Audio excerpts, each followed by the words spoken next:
High school TET আহি আছে গতিকে যিসকল ছাত্ৰ ছাত্ৰীয়ে হাইস্কুল টেট দিব বিচাৰিছে সেইসকল ছাত্ৰ ছাত্ৰী মেথছৰ কেনেকুৱা ধৰণৰ প্ৰশ্ন আহিব বা কি পাঠৰ পৰা আহিব বা ক'ৰ পৰা আহিব সেই বিষয়ে মই জনাম।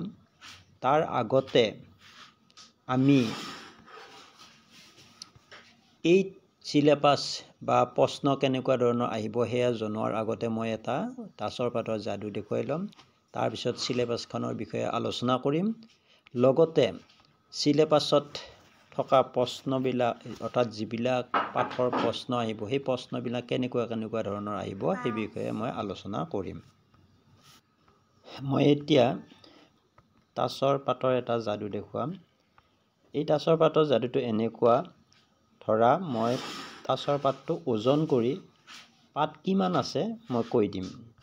এতিয়া তোমালোকে প্ৰথমতে কি কৰা, এই তাছৰ পাত লোৱা, লৈ উঠি ইয়াতে যিখিনি পাবা, ধৰা 20খন পালে 2+0 বা 21খন পালে 2+1 অৰ্থাৎ যিটো যোগফল পোৱা সেইটো মাইনাছ কৰি দিবা। দিয়াৰ পিছত মোক বাকীখিনি দিবা, মই বাকীখিনি কিমান ওজন আছে কৈ দিম। ইয়াৰ পৰা কেইটামান পাত নিবা, যিকোনো পাত নিলা, নি উঠি গিনতি কৰিবা। 1 2 3 4 5 6 7 8 9 10 11 12 13 14 15 16 গিনতি কৰিলা নে? 16 কি আছে? 1 আৰু 6 আছে। 1 6 কিমান? 7। ইয়াৰ পৰা 7টা পাত তোমালোকে কি কৰিবা? বাহিৰ কৰিবা। বাহিৰ কৰি ৰাখি দিবা। বাকীকেইটা মোক দিবা, মই ওজন কৰি ক'ম কিমান আছে। কাটি দিয়া। সেইকেইটা তোমাৰ ভুল হৈছে অংকটো।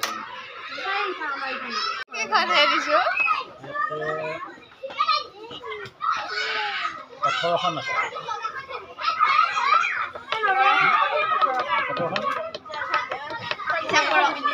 18খন ইয়াতে 4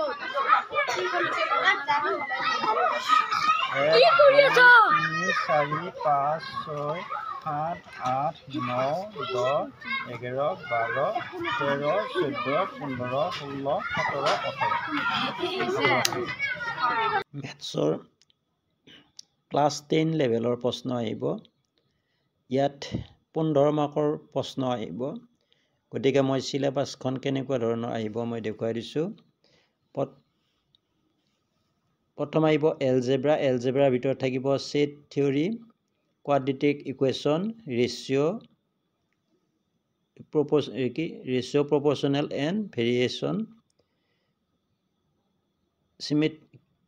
কমাৰ্চিয়েল এৰিথমেটিক, তাত থাকিব বেংকিং টেক্স, আৰু জিঅ'মেট্ৰি থাকিব theorem on circle, locus, symmetry and similar triangle, construction of quadrilateral, trigonometry থাকিব ট্ৰিগন'মেট্ৰি ৰেচিঅ', তাৰপিছত height and distance, mensuration, statistics and probability থাকিব, কোঅৰ্ডিনেট জ্যামিতি থাকিব। এলজেব্ৰা হ'ল বীজগণিত। তাৰপিছত কমাৰ্চিয়েল এৰিথমেটিক হ'ল বাণিজ্যিক পাটিগণিত। তাৰপিছত জিঅ'মেট্ৰিটো জ্যামিতিয়ে হ'ল। তাৰপিছত ট্ৰিগন'মেট্ৰিয়ে। তাৰপিছত আহিল মেনচুৰেশ্যন পৰিমিতি।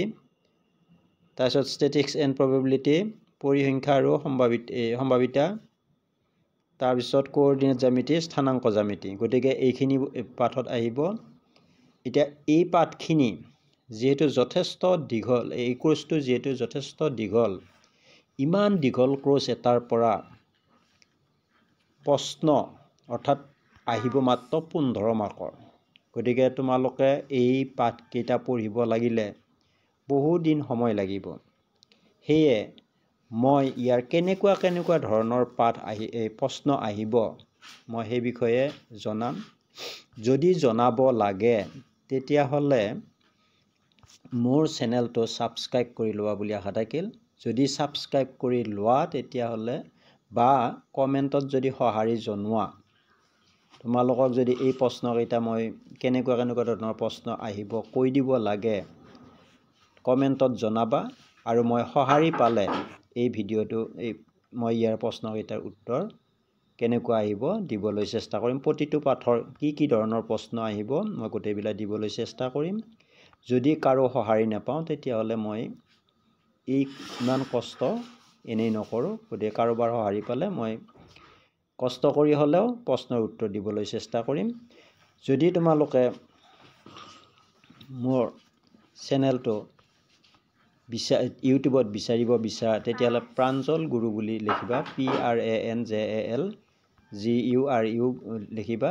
গেপছ থাকিলে গেপছটো কাটি লৈ চাৰ্চ কৰি দিবা, মোৰ চেনেলটো পাই যাবা। গতিকে তোমালোকে চেনেলটো ছাবস্ক্ৰাইব কৰি ল'বা আৰু কমেণ্টত যদি সঁহাৰি জনোৱা তেতিয়াহ'লে মই ইয়াৰ উত্তৰ দিবলৈ চেষ্টা কৰিম।